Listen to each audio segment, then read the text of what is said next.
araw po sa mga deboto ni Santa Ana. Sa okasyon po ng ka-435 ng pagkakatatag ng Sambayan ng Kristiyano sa Bayan ng Hagonoy at sa taon din ng pinalakang pagdiriwang sa pagkakatatag ng Pambansang Dambana ni Apo Ana. Sa ngalan po ni Monsignor Lon Balagtas, ang aming kura paroko at ng kanyang katuwang na dalawang pari, ako po si Brother Pepe Santos, pangalawang Pangulo ng Paris Pastoral Council, ay nag-aanyaya sa inyo na makiisa at makisaya sa kapistahan ni Apo Ana sa July 26 ng taong ito at sa pagkakatatag ng Dambanang ni Santa Ana sa October 29. Halina at makiisa sa makulay na pagdiriwang ng kapistahan ng patrona ng Bayan ng Hagonoy, si Santa Ana.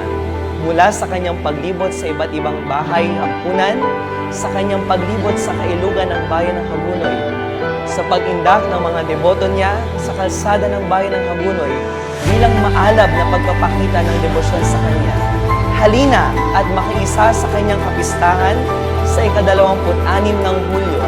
Ngayon din, ating saksihan ang pinilakang anibersaryo ng kanyang pambansang dambana sa ika-29 ng Oktubre sa taong ito. Viva Apo Ana!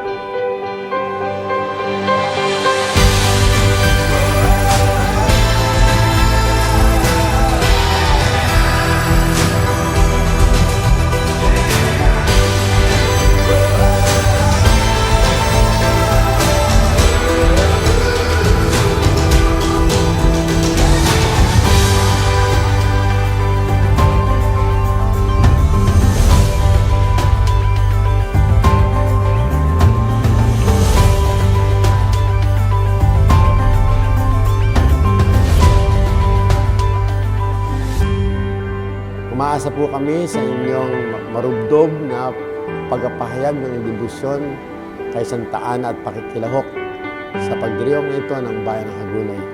Maraming salamat po sa inyong pagtangkilik.